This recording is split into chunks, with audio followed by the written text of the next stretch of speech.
Greek political thinker Aristotle. ठीक। चलिए, यूनानी राजनीतिक विचारक अरस्तु प्राकृतिक असमानता का समर्थन करते हुए दासता का समर्थन किया और विचार दिया कि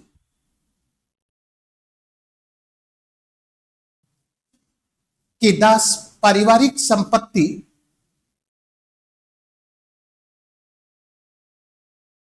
का एक भाग है, संपत्ति का एक भाग है, परिवार का एक आवश्यक अंग संपत्ति है और संपत्ति का एक आवश्यक सजीव उपकरण दास है। अरस्तु ने दास के संबंध में जो विचार दिया उसके अनुसार स्लेव यानी दास इज नॉट ए लेबर, दास मजदूर नहीं है, बल्कि मजदूर वह है जो खेत और कारखानों में कार्य करने वाले होते हैं, जबकि दास परिवार के कार्यों को संपादित करते हुए स्वामी को पारिवारिक कार्यों से मुक्त करा के उसे अवकाश दिलाता है। पैराग्राफ चेंज कर। अरस्तु ने दास को प्राकृतिक और कानूनी दास में विभक्त किया। अरस्तु ने दास को प्राकृतिक और कानूनी दास में विभक्त किया। ठीक, पैराग्राफ चेंज कर देना। प्राकृतिक दास प्रकृति की स्वाभाविक व्यवस्था है, क्योंकि कुछ लोग स्वामी बनने के लिए तो कुछ लोग दास बनने के लिए जन्म लेते हैं। अरस्तु ने प्राकृतिक दास का समर्थन करते हुए प्राकृतिक असमानता, उत्कृष्ट का निम्न पर शासन तथा अपने स्वभाव के अनुकूल सबका अपना विशिष्ट कार्य होता है। अरस्तु का विचार था कि प्रकृति की सभी जड़ चेतन वस्तुएं समान नहीं होती। प्रकृति में सर्वत्र असमानता विद्यमान है, जैसे शरीर और आत्मा, विवेक और तृष्णा, मनुष्य और पशु तथा पुरुष और स्त्री प्रकृति से असमान होते हैं। ऐसी स्थिति में मानव भी स्वभाव से असमान होता है। ये SKY ने unequal by nature, unequal by nature क्या लिखा है? स्वामी दास से श्रेष्ठ होता है, इसलिए दास का स्वामी पर शासन प्राकृतिक नियम के अनुसार है। पैराग्राफ चेंज करो। कानूनी दास वे दास होते हैं जो युद्ध में पराजित हो जाने के कारण युद्ध में बंदियों के रूप में विजयी शासक द्वारा दास बना लिया जाता है। विजयी राजा पराजित राजा की तुलना में श्रेष्ठ व योग्य होता है। पैराग्राफ चेंज करो। अरस्तु के दासता का विचार को लेकर अनेक आधारों पर आलोचना की जाती है। वर्तमान समय में विश्व का कोई भी राज्य दासता के किसी भी स्वरूप को स्वीकार नहीं करता। आज के प्रजातांत्रिक युग में जहां समानता, स्वतंत्रता और विश्व बंधुत्व का नारा दिया जा रहा है, विश्व बंधुत्व का नारा दिया जा रहा है, वहां दासता जैसे अमानवीय संस्था को किसी भी रूप में स्वीकार नहीं किया जा सकता। अतः अरस्तु का दासता सिद्धांत अव्यवहारिक है। अरस्तु यह स्पष्ट नहीं कर सका कि प्रकृति किसे स्वामी तथा किसे दास माना है। स्वामी और दास का निर्णय किस कसौटी पर किया जाए, किसका निर्णय इस संबंध में अंतिम रूप में मान्य होगा। अतः मानव समाज में प्रकृति के आधार पर स्वामी और दास का निर्णय करना एक जटिल कार्य है। दासता के कारण अरस्तु को रूढ़िवादी राजनीतिक विचारक भी कहा जाता है। दासता के कारण अरस्तु को कंजर्वेटिव या रूढ़िवादी विचारक कहा जाता है। स्वामी दास संबंध। अरस्तु के दासता संबंधी विचारों का विश्लेषण करने से स्वामी दास संबंध का स्वरूप स्पष्ट होता है। दोनों के मध्य अन्योन्याश्रित संबंध है। दोनों के मध्य अन्योन्याश्रित संबंध है। अर्थात दास के अभाव में स्वामी को अवकाश प्राप्त नहीं होगा और स्वामी राज्य के कार्यों में अधिक से अधिक भाग नहीं ले सकेगा, क्योंकि स्वामी को पारिवारिक दायित्वों से मुक्ति नहीं मिलेगी और दास दासता के बंधन से मुक्त नहीं हो सकेगा। दास स्वामी के साथ रहने से स्वामी के गुणों को सीखकर दासता के बंधन से मुक्त हो सकता है। अरस्तु का विचार था कि दासता का आधार प्रकृति है, जन्म या कानून नहीं। यदि दास की संतान विवेक, शक्ति संपन्न, स्वतंत्र प्रकृति का हो तो उसे दासता के स्थान पर स्वामी में हस्तांतरित कर देना चाहिए। अरस्तु का यह विचार अरस्तु को रूढ़िवादी विचारक के स्थान पर एक प्रगतिशील राजनीतिक विचारक के रूप में स्थापित करता है। Next, theory of revolution. समझ में आ गई बात? क्रांति का सिद्धांत। ये बहुत इंपॉर्टेंट पॉइंट है, relation between master and slave. वही चीज तो क्वेश्चन खड़ा हुआ है ना कि हाउ कैन डिसाइड, आप कैसे डिसाइड करोगे कि नेचर ने किसी को मास्टर बनने के लिए पैदा किया है और किसी को स्लेव बनने के लिए। जब क्रिटिसिज्म किया जा रहा है तो क्रिटिसिज्म का लास्ट पैराग्राफ देखो, लिखा है उसमें, नहीं मिला? तब मेरा थोड़े था, मिला? हम कैसे डिफाइन करेंगे कि नेचर किसी को मास्टर बनने के लिए, किसी को स्लेव बनने के लिए?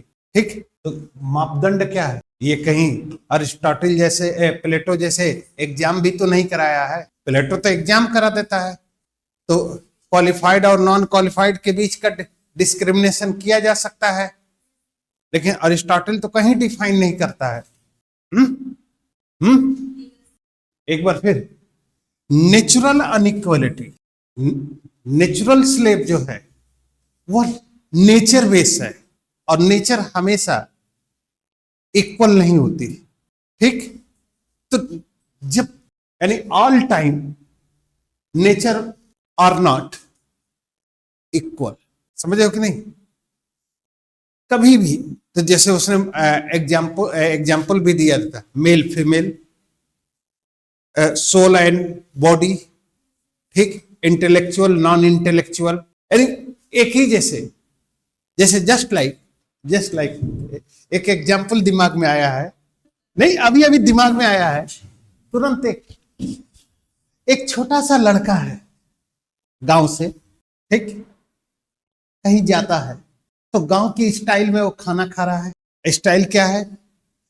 पैर दोनों फैला लिया, बीच में थाली रख के, होता है, देखा है ना ये वह।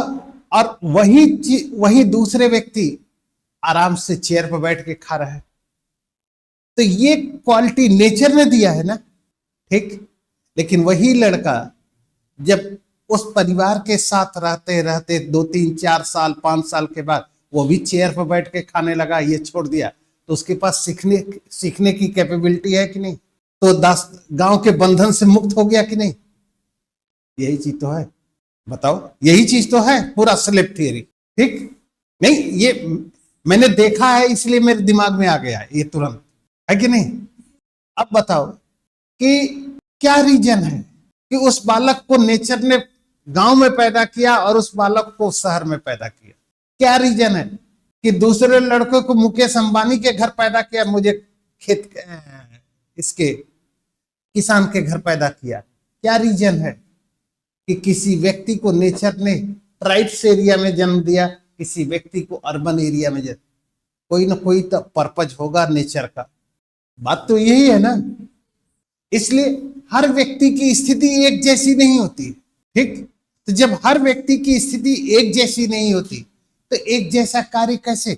बेसिकली अब सुनो, क्या रीजन है कि नेचर मेल पर्सन को फिजिकली कैपेबल बनाता है और विमेन्स को नॉन कैपेबल बनाता है, लेकिन वहीं मेल को मेंटली नॉन कैपेबल बनाता है और फीमेल को मेंटली कैपेबल बनाता है? क्योंकि नेचर की जिज्ञासा थी, नेचर का मानना था कि इस महिला को तो आगे बहुत कष्ट सहना है, और उस कष्ट में एक कष्ट है मां बनने की पीड़ा, जो पेन होती है। तो अगर मेंटली नहीं होती, नेचर अगर ये नहीं दिया होता, तो वो पीड़ा सहता कैसे? क्यों आया है दिमाग में? क्योंकि मार्क्स कहता है, मार्क्स का एक विचार है मजदूरों को लेकर कि किसी भी स्त्री को मातृत्व का सुख तभी प्राप्त होगा जब वह प्रसव पीड़ा से गुजरेगी, ठीक। इसलिए मजदूरों को मुक्ति तभी मिलेगी जब वह क्रांति के पीड़ा से गुजरेंगे। सही थॉट है? सही है, एकदम 100% ये थॉट सही है कि नहीं? तो ये नेचर ने किया है ना, प्रकृति ने ये डिफाइन किया है कि किसको कैपेबल बनाना है, किसको नॉन कैपेबल बनाना है। तो अगर कैपेबल और नॉन कैपेबल यानी मींस कि नेचर अगर कैपेबल और नॉन कैपेबल के बीच डिवीजन करता है तो कोई ना कोई पर्पस तो होगा। और अरिस्टोटल खुद कहता है कि प्रकृति किसी भी वस्तु को व्यर्थ में निर्माण नहीं करती, कहता है कि नहीं? यानी means there is no formation by nature और यूजलेस, है ना? यानी प्रकृति द्वारा किसी भी वस्तु का निर्माण महत्वहीन नहीं, कोई ना कोई पर्पज नेचर का जरूर होगा जहां पर उसकी जरूरत पड़े, है कि नहीं? इसलिए अगर प्रकृति नेचर ओवरऑल इनवर्स को देखा जाए, पूरे ब्रह्मांड की अगर बात करें तो किसी को इक्वल नहीं बनाया। पता नहीं उनके पास कितना सांचा है, ढांचा है, ऐसा कौन सा ढांचा है, यहां तक कि क्या रीजन है कि एक ही साथ प्रकृति से पैदा हुए होने वाले ट्विंस भी एक जैसे नहीं होते। जुड़वा बच्चे होते हैं जैसे होते, एक जैसे होते। अरे कुछ तो चेंजिंग होगी, है? There is no 100% equal of the twins child होते हैं। तो यहां पर अगर 0.1% भी अनइक्वल हो गया तो नेचर कोई ना कोई पर्पस तो रखा होगा। दूसरी बात, एक ही माँ बाप के 3 लड़के हैं, तीनों 3 तरीके से हैं। नेचर क्यों इसके साथ डिस्क्रिमिनेशन किया? किसी को ताड़ बना दिया, किसी को छोटा सा पेड़ बना दिया, किसी को। इसका मतलब कि नेचर अगर किसी वस्तु का निर्माण कर रही है तो उस निर्माण करने के पीछे कोई ना कोई पर्पज, कोई ना कोई ऑब्जेक्ट, कोई ना कोई गोल क्या होगा जी। नहीं, आदमी भी की बात, आदमी एक ही समय एक ही खाना रोज बनाता है, लेकिन कुछ ना कुछ चेंजिंग रोज होगी कि नहीं? और इसका सबसे अच्छा तरीका हम बताते हैं। बैंक के अकाउंट पर आपका सिग्नेचर सैंपल लिया जाता है, लेकिन अगली बार जब बैंक पर सिग्नेचर करने जाओगे तो 100% मैच नहीं करेगा। कुछ न कुछ तो बैंक उतना इग्नोर कर लेता है, वो जानता है कि। तो अरिस्टोटल का थॉट इस मामले में ज्यादा एप्लीकेबल हो जाता है, इसीलिए कहा जाता है कि Aristotle was a employed thinker, व्यवहारिक विचारक, है कि नहीं? तो अरिस्टोटल हमेशा इस बात को इंपॉर्टेंस देता है, समझ रहे हो कि नहीं? तो इस बात को जब इंपॉर्टेंस देता है, इस बात को इंपॉर्टेंस रखता है, तो इस स्थिति में, इस सिचुएशन में उसकी स्थिति अपने आप महत्वपूर्ण हो जाती है। ठीक, इसलिए अरिस्टोटल का कंसेप्ट अपनी जगह पर सही है। ठीक, थ्योरी ऑफ रिवोल्यूशन। अरिस्टोटल का स्टेट क्या है? What is the state of Aristotle? बताओ। अरस्तु के अनुसार राज्य क्या है? नेचुरल है, ये भी सही है। ठीक, ये भी सही है। बोलते रहिए हैं? मैनमेड है, वो डेवलपमेंट है। हमको वह चीज चाहिए जहां पर ये सेट हो जाए, यही तो समझना है। Aristotle was the supported the self dependent state, self dependent, आत्मनिर्भर होने के लिए क्या चीज जरूरी है? स्टेबल होना चाहिए। ठीक, बट अरिस्टोटल के टाइम पॉलिटिकल सिस्टम क्या था? अनस्टेबल था। ठीक, इसी का रीजन खोजने के लिए वह थियरी ऑफ रिवोल्यूशन दिया। क्लियर? यानी अरिस्टोटल के फेज में, भाई प्लेटो में भी अनस्टेबल पॉलिटिकल सिस्टम है, ठीक, अरिस्टोटल में भी है। तो थियरी ऑफ रिवोल्यूशन का रीजन क्या है? यही, यानी मींस की पॉलिटिकल सिस्टम स्टेबल क्यों नहीं है? यानी why not the political system in stable क्यों नहीं है? इसलिए रिवोल्यूशन को डिफाइन करता है small and large changing in political system. ठीक, छोटा या बड़ा परिवर्तन राजनीतिक व्यवस्था में, छोटा या बड़ा परिवर्तन इज नोन एज क्या है? रिवोल्यूशन। क्लियर हो गया? यानी किसी भी, अब स्मॉल और चेंजिंग, स्मॉल या लार्ज चेंजिंग। ठीक, अब यहां पर क्या है? Changing in constitution, changing in ruling class and changing in governing system. अब चेंजिंग है तो इसके आगे आपको ऐड अपने से करना है एल एंड एस। एल का मतलब लार्ज, एस का मतलब स्मॉल। यानी large and small changing in constitution, large and small changing in ruling class, large and small changing in governing system. ये सब, इन सब को अरिस्टोटल क्या मानता है? रिवोल्यूशन। इसलिए revolution is the any types of changing in political system, any types of changing in political system. मैंने क्या कहा? गवर्नमेंट 3 आर्गन्स है ये, लेजिस्लेटिव, एजुकेटिव एंड जुडिशरी। इन सबको मिला दो तो पॉलिटिकल सिस्टम बन जाएगा। And system, Diksha, what is the system जी? ये थियरी है, पढ़ना है आप लोग को, सिस्टम थियरी। हाँ, डेविड ह्यूस्टन की सिस्टम थियरी है कंपैरेटिव पॉलिटिक्स में। What is the system? विभिन्न अंगों का समूह क्या है? सिस्टम। ह्यूमन बॉडी सिस्टम पढ़ते हो ना? तो ह्यूमन बॉडी क्या है? Group of different organs. तो यहां पर भी पॉलिटिकल सिस्टम का मतलब डिफरेंट पॉलिटिकल ऑर्गन्स। ठीक, इसलिए कहा जाता है। और इसका इस्टेब्लिशमेंट कौन करता है? Without constitution, there is no establishment of the political system in society. Absence of constitution, society is the anarchist society. The political thinker Augustine said, absence of constitution, society is anarchist. नहीं बताया, क्योंकि absence of constitution का मतलब क्या है? Absence of constitution का मतलब क्या है? Absence of constitution का मतलब absence of political system, और absence of political system का मतलब there is no maintain of law and order and there is no maintain of peace and security in society. तो हर व्यक्ति जब लॉ एंड ऑर्डर नहीं रहेगा, पीस एंड सिक्योरिटी नहीं रहेगा, तो हर व्यक्ति उस सोसाइटी में क्या चीज चलेगा? जिसकी लाठी उसी की भैंस।